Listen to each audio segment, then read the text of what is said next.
Sunny. We are today going to conduct this talk on mortgages and CIBIL score. Here we have with us Mr. Shiv Yadav, who has total of 15 years of experience in the mortgage industry, home loans, construction loans, loan against property, and also some other loan experience. He has been a banker with ICICI Bank, and as of today, he manages a business wherein he is one of the largest channel partners for Axis Bank loans. Mr. Yadav, could you please come live on the call? Good evening, sir. Thank you so much for having me here. Right, Mr. Yadav, तो start करते हैं। मैं आपसे पहले ही सवाल ही डाल देता हूँ। थोड़ा सा ये बताइए सिंपल टर्म्स में सिबिल होता क्या है? किसी टाइम में तो ये होता ही नहीं था। जी सर, बेसिकली सिबिल एक प्लेटफॉर्म है या एक एजेंसी है जो बैंक को किसी भी इंडिविजुअल के बारे में उसकी पास्ट क्रेडिट हिस्ट्री की पूरी जानकारी देता है। अगर किसी बैंक को किसी भी इंडिविजुअल को लोन देना है तो बैंक कहाँ से पता करे कि उसमें जो पास्ट में जो लोन, अगर उसी बैंक का कस्टमर है तो बैंक चेक कर लेगा, बट अगर वो किसी बैंक के साथ उसकी और रिलेशनशिप है तो उसके अकाउंट्स कैसे चले हैं, उसकी पास्ट में रिपेमेंट कैसे रही है, इन सब चीजों को पता करने के लिए बैंक सिबिल से एक रिपोर्ट लेता है जिसको हम सिबिल बोलते हैं।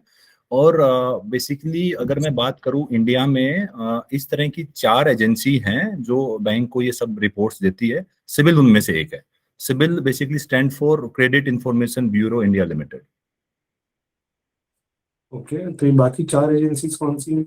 तो 4 में से एक तो सर खुद सिबिल हो गई है, ठीक है। उसके अलावा एक एक्सपीरियन करके एक एजेंसी है जो कि रिपोर्ट देती है।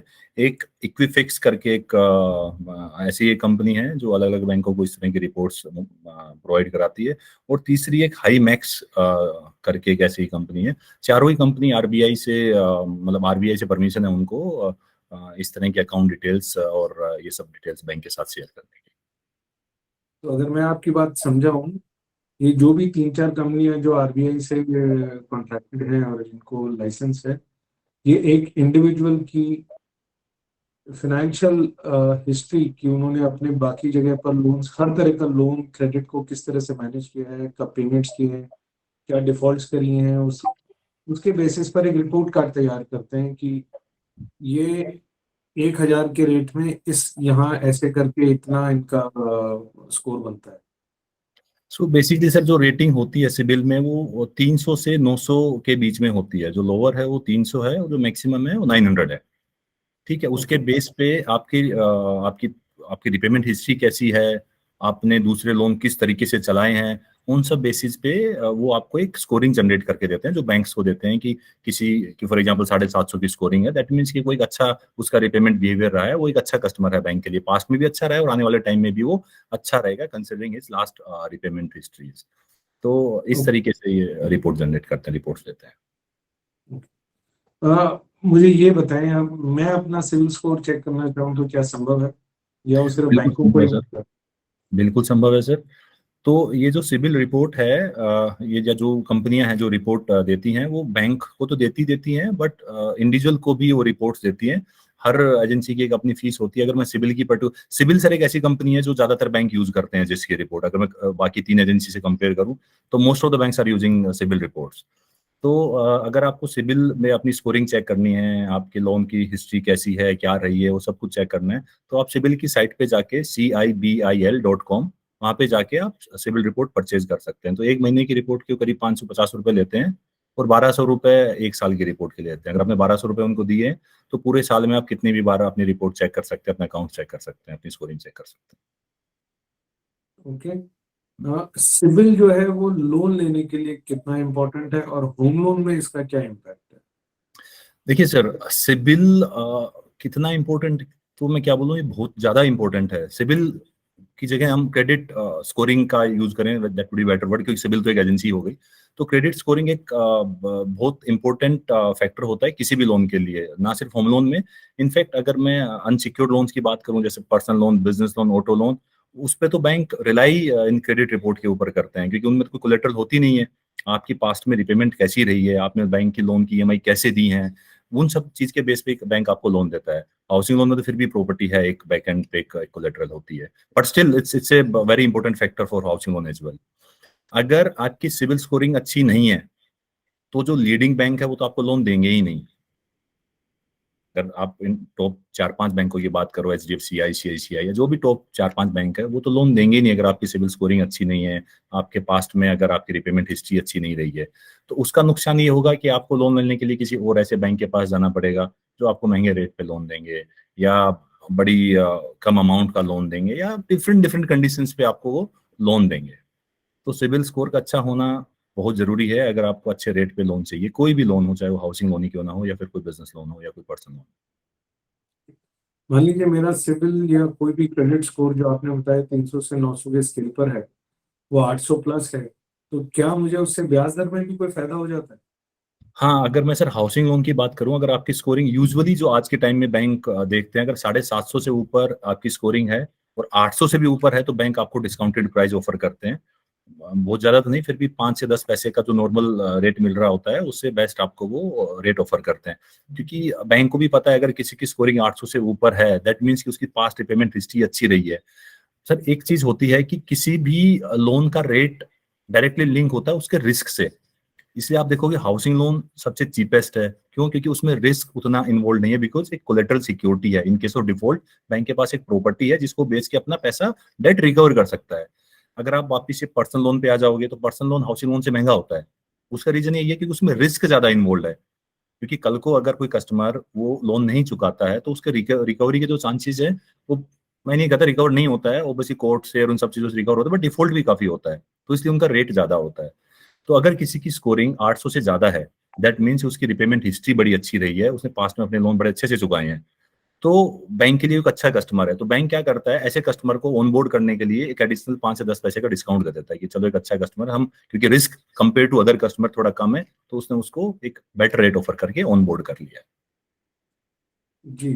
तो एक इसी से मिलता जुलता या रिलेटेड सवाल है, अगर किसी वजह से मैं अपने क्रेडिट कार्ड्स पर या पर्सनल लोन्स पर डिफॉल्ट या डिले करता हूँ, तो उससे मेरा क्रेडिट स्कोर इम्पैक्ट हो जाता है नेगेटिवली? सर देखिए, सबसे ज्यादा जो इफेक्ट क्रेडिट स्कोरिंग पे जो सबसे ज्यादा इफेक्ट आता है वो आपकी रिपेमेंट ऑफ EMI या कार्ड की पेमेंट से ही आता है। सबसे जो मेजर इम्पैक्ट जो करता है स्कोरिंग पे वो यही चीज करती है कि अगर आपने कोई अपनी EMI डिले की है, टाइम से रिपे नहीं की है, बाउंस कराई है कार्ड की, अगर आपकी कोई ड्यूज थे या जो भी कार्ड की आपकी कोई EMI थी, कुछ भी था, अगर आपने ड्यू डेट के बाद वो पे किया है या आपके EMI डिसऑनर हुई है, तो that's seriously going to impact your credit scoring. तो सबसे ज्यादा हिट बैक यही करता है। अदर देन और छोटे छोटे और भी काफी चीजें होती हैं जो स्कोरिंग पे इम्पैक्ट करती है, बट सबसे मेजर जो इम्पैक्ट करता है वो आपकी रिपेमेंट ऑफ योर EMI और पेमेंट्स है जो सबसे ज्यादा करता है। चलिए, लोन और क्रेडिट कार्ड और ये सब तो एक ऑब्लिगेटरी पेमेंट है, मैंने किसी से पैसा लिया इसलिए मुझे उसको पैसा देना है। जी। बट नॉन ऑब्लिगेटरी पेमेंट है, मान लीजिए मैंने कोई SIP चला रखी है, या मैं कोई इंश्योरेंस का प्रीमियम देना है जो मेरे पे ऑब्लिगेटरी नहीं है, सो जो मैं स्वेच्छा से करता हूँ, इस तरह की पेमेंट को अगर मैं रोकता हूँ या नहीं कर पाता हूँ या कोई भी है, तो क्या उससे भी मेरे क्रेडिट रेट्स पे फर्क पड़ता है? नहीं नहीं सर, ये आपकी ओब्लिगेटरी पेमेंट्स नहीं है, ये आपकी इन्वेस्टमेंट है, आपकी सेविंग है। आप करना चाहते हैं तो कीजिए, नहीं करना चाहते तो मत कीजिए। सिबिल पे तो कोई इफेक्ट नहीं आएगा, बट हाँ अगर आपकी कोई सिप की EMI या कुछ भी इस तरह की EMI आपकी उसमें रिटर्न होती है, बाउंस होती है, डिसोनर होती है आपके अकाउंट से, तो उसके दो नुकसान होते हैं। एक तो जो बैंक है आपका वो आपसे ऑब्वियसली बाउंसिंग चार्ज लेगा। एट द सेम टाइम अगर आप उस स्टेटमेंट को कोई नया लोन लेने के लिए आप प्रेजेंट करोगे बैंक में, तो बैंक देखेगा कि ठीक है आपकी ऑब्लिगेटरी नहीं थी, बट वो एक आपका रिपेमेंट का towards the repayment of obligatory और नॉन ऑब्लिगेटरी ऑब्लिगेशंस कि आप कितने सीरियस हैं। अगर आप नहीं पे करना चाहते हैं, आप या उतना आप कैपेबल नहीं है, तो आप उनको प्रॉपर्ली बंद करवा दीजिए। बट ऐसा मत कीजिए कि चलो ठीक है मेरे अकाउंट से मैंने पैसा निकाल लिया और उसको बाउंस हो जाने दो और कोई दिक्कत नहीं है, वो सिविल खराब नहीं करेगी। श्योरली सिविल पे कोई इम्पैक्ट नहीं आएगा, अभी तक तो नहीं है सच कोई कि सिविल पे इम्पैक्ट आएगा, बट आपकी बैंकिंग आपकी खराब करेगी।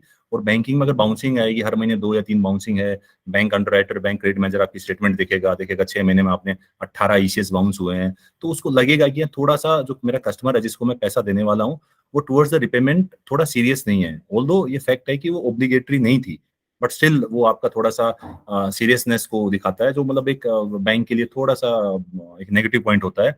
और जो बैंक का क्रेडिट मैनेजर है उसको कंसिडर करेगा उस टाइम पे। ओके, सो ऑडियंस को यहाँ समझने वाली बात ये है कि अगर आपकी कोई नॉन ऑब्लिगेटरी पेमेंट्स है जैसे कि SIP, इंश्योरेंस प्रीमियम वगैरह, अगर आप उन्हें बंद करना चाहते हैं तो प्रॉपर इंस्ट्रक्शन देकर के बंद कीजिए, ना कि चेक बाउंस करा करके। कभी कभी जिंदगी में ऐसा होता है, खासकर जो बिजनेसमैन लोग हैं, अब पीछे या कोरोना जैसा कोई समय आया कुछ है कि जिंदगी में फाइनेंशियल सेटबैक की वजह से क्रेडिट रेटिंग पे इम्पैक्ट आ गया। तो अब इसको कैसे वापस से बिल्ड कर सकते हैं? क्या तरीका है कि अपनी क्रेडिट स्कोर को इम्प्रूव किया जाए, इंक्रीज किया जाए? सर क्रेडिट स्कोर को इम्प्रूव ये ओवरनाइट कभी इम्प्रूव नहीं होता है। जो आपके देखो क्या होता है सर कि एक बार जब आपके क्रेडिट स्कोर एक लिमिट तक, अगर आपकी 650 के ऊपर है तो आप फिर भी आप लोन ले पाओगे। अगर उससे नीचे आ गई है तो आपको डिफिकल्टी होगी कोई भी नया लोन लेने में, ठीक है। और आपको इम्प्रूव करने का सर एक ही तरीका होता है कि आपके या तो कोई और लोन चल रहे हैं या आपने उस ड्यूरेशन में कोई एक नया लोन लिया जिसकी रिपेमेंट आपने बड़े तरीके से, बड़ी टाइमली पेमेंट की, उसमें कोई आपने कोई बाउंसेस नहीं की, कोई डिसऑनर नहीं है, कोई पेमेंट, सब पेमेंट टाइम से गई है। उससे धीरे धीरे से आपकी स्कोरिंग इंप्रूव करेगी। बट चैलेंज वहां पे आता है जब मेरा स्कोर 650 से नीचे आ गया है, अब मुझे कोई लोन देने को तैयार ही नहीं है, मैं कैसे प्रूव करूं कि भाई मैं आगे आपकी EMI टाइम से दे दूंगा। तो सर ये ड्रॉबैक तो रहेगा ही, क्योंकि जब आपने एक टाइम पे जब आपको लोन मिले हुए थे आपने वो टाइमली पे नहीं किए तो उसका कहीं ना कहीं हर्जाना तो यहाँ पे आपको चुकाना पड़ेगा कि आपको कोई अच्छा बैंक लोन नहीं देगा। फिर उसके तरीके ये होते हैं सर कि आप कुछ सिक्योर्ड लोन ले सकते हैं, जैसे कि गोल्ड लोन ले सकते हैं। गोल्ड लोन पे यूजुअली लोग बैंक ना सिबिल को इग्नोर कर देते हैं। आपने कोई 4-5 लाख रुपए का एक गोल्ड लोन ले लिया, उसको अच्छे से रिपेमेंट कर दी आपने, ठीक है। गोल्ड लोन के अगेंस्ट में आपने, सॉरी गोल्ड के अगेंस्ट में, FD के अगेंस्ट में आपने कोई लिमिट करा ली, FD के अगेंस्ट में कोई कार्ड ले लिया, 7-1.5 साल तक आपने उसे अच्छे से रिपेमेंट किया, एक आपका एक अच्छा ट्रैक बन गया है। फिर धीरे धीरे आपकी स्कोरिंग इंप्रूव होनी शुरू हो जाती है। बट उसके लिए भी जो पास्ट में आपके जो लोन में डिफॉल्ट हुए थे या EMI बाउंस हुई थी उसमें कोई ओवरड्यू ना बचा हो। यू हैव टू इंश्योर कि जो भी मेरे उस टाइम जो लोन खराब हुए कोविड टाइम में, उसमें किसी भी तरह का कोई ओवरड्यू ना रहा हो, वो पूरे से अच्छे से आपने अकाउंट प्रीपे किए हों या आज के टाइम में रेगुलर कर दिए हों, उनमें किसी तरह का ओवरड्यू ना। अगर कोई भी ओवरड्यू रह जाता है तो अगेन हमारी सिविल स्कोरिंग को खराब कर देता है। ओके, तो जो मुझे समझ आया वो ये कि पहले पुराने पाप धोने पड़ेंगे सारे, बिल्कुल उन उन पेमेंट्स को और ऑब्लिगेशंस को सेटल करना पड़ेगा। और उसके बाद अगर सिविल स्कोर सच में इतना खराब हो गया है कि बेसिक लोन्स भी मिलने में दिक्कत है, तो फिर सिक्योर्ड एसेट, मान लीजिए आपकी ₹1,00,000 की FD है, तो आपको 1-1.25 लाख का कोई क्रेडिट कार्ड लेकर के उसको 1-1.5 साल चलाना पड़ेगा। और मतलब उस तरह से धीरे धीरे अपना स्कोर बिल्ड करके फिर कोई छोटा लोन लिया, रीपे करना पड़ेगा, तब आप अपना रीबिल्ड कर पाएंगे और फिर आप वापस से बड़े लोन्स लेने के लिए एलिजिबल बिल्कुल होंगे। बिल्कुल स्टेप बाय स्टेप रीबिल्ड करना पड़ेगा। राइट। कुछ इस तरह के लोन्स होते हैं जैसे कि कंज्यूमर लोन्स होते हैं, जैसे बजाज जैसी कंपनियां हैं जो कि देती हैं, वो आपकी सिर्फ स्कोरिंग देखती हैं। वो आपकी पास्ट में लोन की रिपेमेंट किस तरीके से रही थी, कोई बाउंस हुआ था, डिले था, वो उतना नहीं देखते, वो सिर्फ स्कोरिंग देखते हैं। उनको फॉर एग्जांपल मान लो 600 से ऊपर की स्कोरिंग चाहिए, तो आप ये अपना गोल्ड लोन या FD के अगेंस्ट कार्ड लेके अपना स्कोरिंग धीरे धीरे इंप्रूव करोगे, 680 से ऊपर चला जाएगा तो आपको कंज्यूमर लोन ले सकते हो, कोई टीवी ले लिया, कुछ इस तरह की चीजें ले ली। एक 2-3 तरह की इस तरह के लोन जब आप अच्छे से चला लोगे फिर आपकी स्कोरिंग धीरे धीरे इंप्रूव होनी स्टार्ट हो जाएगी। बट वो टाइम टेकिंग है सर, खराब होने में बहुत कम टाइम लगता है। 3-4-5 महीनों आप अपनी सिविल खराब कर सकते हो, बट उसको इंप्रूव करने में आपको 1.5-2 साल लगेंगे। तो कभी भी मेरी एडवाइस है सभी से कि बिल्कुल ही जब आप कुछ नहीं कर पा रहे हैं तब तो मैं समझ सकता हूँ कि कोई चांस ही नहीं है। बट ये बिल्कुल कोशिश करनी चाहिए कि आपकी EMI किसी भी हाल में आप अपनी EMI को ऑनर करो और टाइमली रिपेमेंट हो जाए, क्योंकि अगर सिविल खराब होगी तो आने वाले 2-3 साल में बड़ा आपको इफेक्ट करने वाली है बोरोइंग्स की टर्म्स में, अगर आप बोरोइंग्स होगी आपकी किसी भी तरीके की। ओके, तो मेजरली मेरे तो यही सवाल थे कि अगर हम इस तरह से जो आपने बताया कि जो क्रेडिट स्कोर है वो आज की तारीख में एक बहुत इंपॉर्टेंट डॉक्यूमेंट है जिसके बेसिस पर काम होगा और जिसके बेसिस पर आगे लोन्स जो है वो जो भी मतलब ऑर्गेनाइज मार्केट के लोन्स हैं वो उसी के बेसिस पर भी, बिल्कुल सर, जो बैंक के या सिस्टम के लोन्स जो है। बिल्कुल। I am done with my questions. So मैं एक दो मैं चीजें यहाँ पे और थोड़ा मैं ऐड ऑन कर देता हूँ सर, कि जैसे कि मैंने बताया कि जो क्रेडिट हिस्ट्री है, क्रेडिट स्कोर है, उसको इंप्रूव करने के या खराब होने के क्या क्या रीजन होते हैं। तो एक तो मैंने बताया सबसे बड़ा रीजन तो ये होता है कि EMI का टाइम से ना देना। यही एक सबसे बड़ा रीजन है कि आपकी EMI टाइम से नहीं जा रही है तो आपकी स्कोरिंग खराब हो जाएगी। पर उसके अलावा कुछ छोटी छोटी चीजें और होती हैं 2-4, जो कि मतलब अगर हम वो देखेंगे तो थोड़ी सी हमारी स्कोरिंग और इंप्रूव होगी। या हम खराब होने से, एटलीस्ट स्कोरिंग खराब होने से हम अवॉइड कर सकते हैं। जैसे एक तो ये होना चाहिए सर, जो हमारे क्रेडिट कार्ड जो हम यूज कर रहे हैं उनको कभी भी ना पूरा 100% 90% लिमिट तक यूटिलाइज ना करें। ट्राई करना चाहिए कि 40 50 60% तक ही उनको यूटिलाइज करें, और उनके जो बिल्स आ रहे हैं उनकी बिल्स की डेट पे भी बिल्कुल लास्ट ड्यू डेट पे जाके उनकी रिपेमेंट ना करें। टाइमली 5 7 10 दिन पहले ही उनकी रिपेमेंट कर दें। अगर हम बिल्कुल लास्टली जाके रिपेमेंट करते हैं और पूरा 100% यूटिलाइज करते हैं तो वो भी समहाउ हमारी क्रेडिट स्कोरिंग को इफेक्ट करता है। एट द सेम टाइम हमें एक चीज और देखनी चाहिए कि कार्ड में सर दो चीजें होती हैं। एक तो हम कार्ड को स्वाइप कर सकते हैं, कोई भी चीजें परचेज कर सकते हैं, but at the same time card में एक फैसिलिटी और भी होती है, up to 10 to 30% off total limit we can withdraw as a cash. मतलब एटीएम में हम अपने क्रेडिट कार्ड को डालें और हम जैसे डेबिट कार्ड से पैसा लेते हैं ऐसे पैसा ले सकते हैं। बहुत महंगे रेट पे मिलता है, 36 से 40% पे, बट यूजुअली हमें अवॉइड करना चाहिए। क्रेडिट कार्ड से कैश विड्रॉ नहीं करना चाहिए। उससे बेटर है कि हम या तो कोई पर्सनल लोन उठा लें या कोई और लोन ले ले। क्रेडिट कार्ड का जो कैश विड्रॉल फैसिलिटी जो मिलती है वो जितनी हो सके उसको अवॉइड करना चाहिए, just to keep your credit scoring healthy. At the same time हमें बहुत ज्यादा लोन भी एक ही टाइम नहीं उठाने चाहिए कि एक ही टाइम मैंने होम लोन ले लिया, उसी टाइम मैंने ऑटो लोन ले लिया, उसी टाइम मैंने पर्सनल लोन भी ले लिया, 7 8 लोन मैंने एक साथ ले लिए हैं। तो इस तरह के लोन्स यूजुअली अवॉइड करने चाहिए, और एक टाइम पे 2 या 3 ही लोन हमें चलाने चाहिए। अगर होम लोन चल रहा है उसके साथ ऑटो लोन भी चल रहा है। अगर कोई आगे के लोन्स में जा रहे हैं तो एटलीस्ट ट्राई करें कि जो पुराना लोन जिसका आउटस्टैंडिंग कम बच गया है, थोड़ा रह गया, उसको रिपे कर दें और फिर आगे कोई नया लोन ले लें।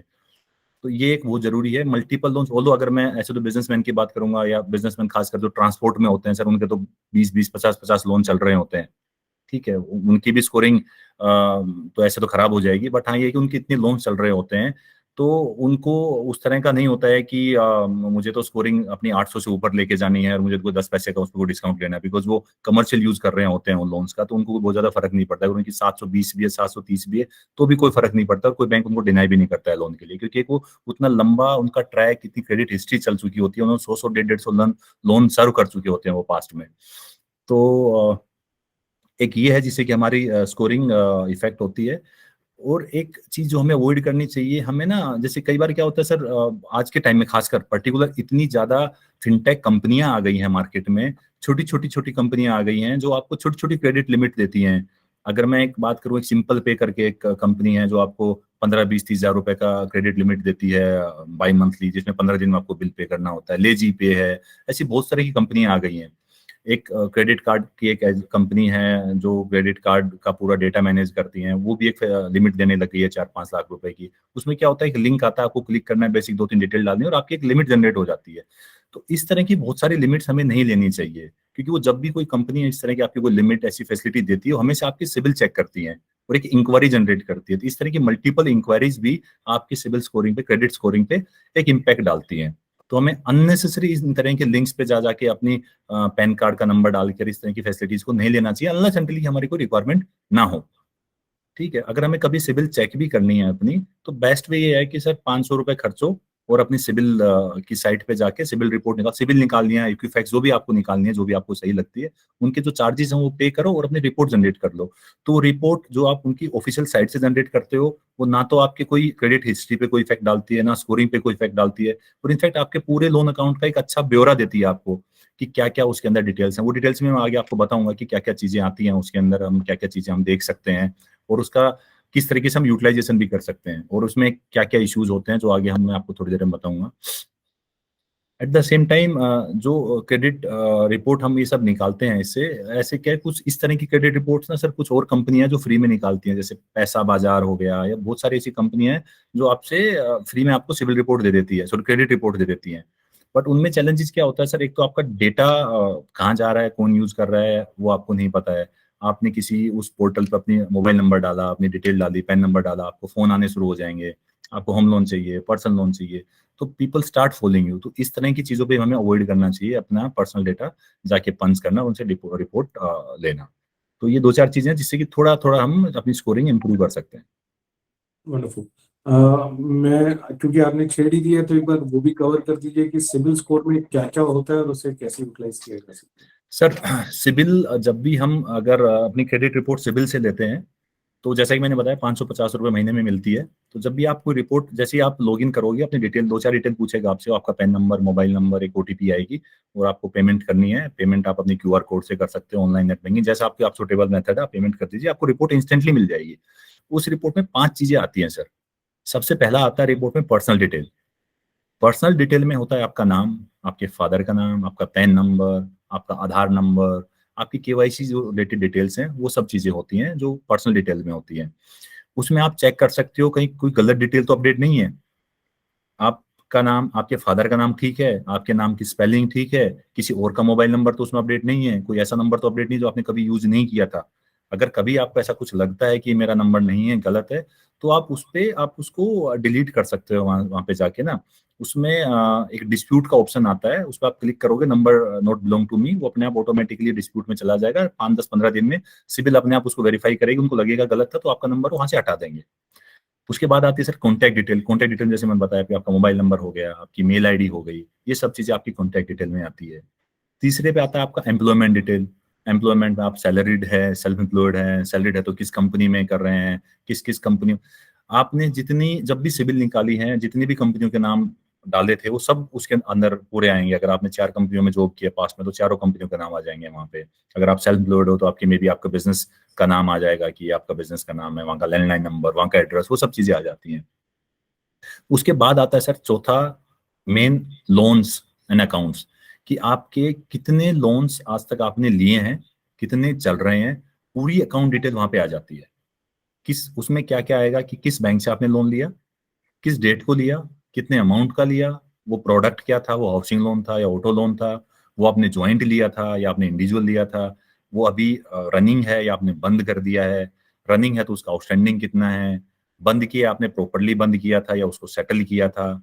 उसके नीचे उसकी ट्रेड लाइन आती है कि आपने मंथली ईएमआई सारी रेगुलर, उसमें 0-0 अगर लिखा हुआ रहा है नीचे, दैट मीन्स कि आपने सारी ईएमआई रेगुलरली पे की है। अगर उस पर कोई नंबर लिखा हुआ है, फॉर एग्जांपल 7 लिखा आ रहा है, दैट मीन्स कि आपकी एक ईएमआई 7 दिन डिले हुई है। ठीक है, उसके एसयू भी लिखा रहा है, इसका मतलब अकाउंट सबस्टैंडर्ड हुआ है। सबस्टैंडर्ड मीन्स वो अबाउट टू एनपीए होने वाला था वो account.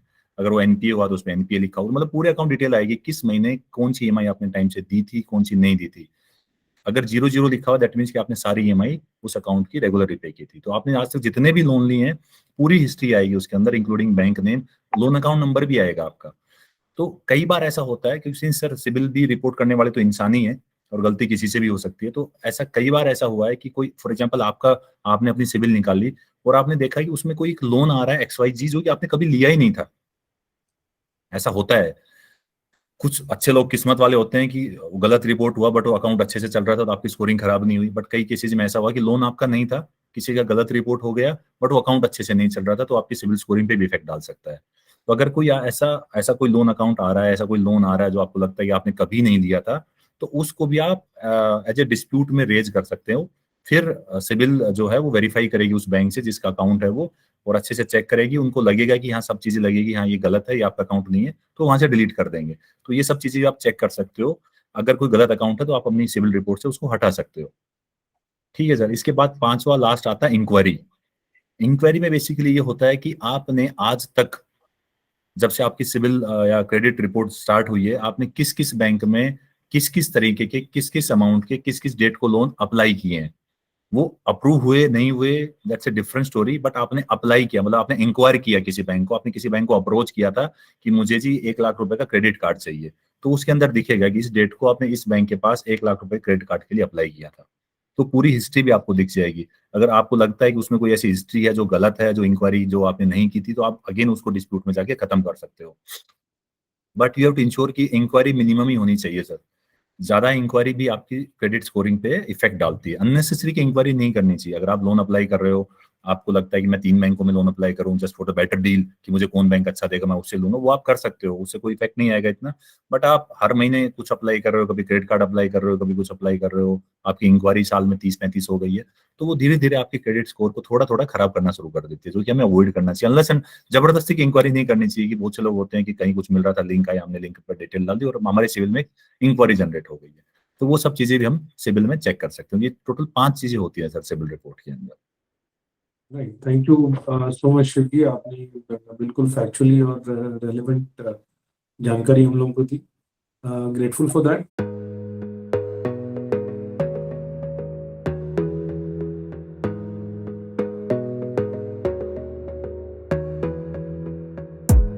You gotta focus on yourself, on your faith, on your dreams, on your mind, on your health, yeah. You Gotta work, never tell, keep your head down, find what you love and excel, yeah.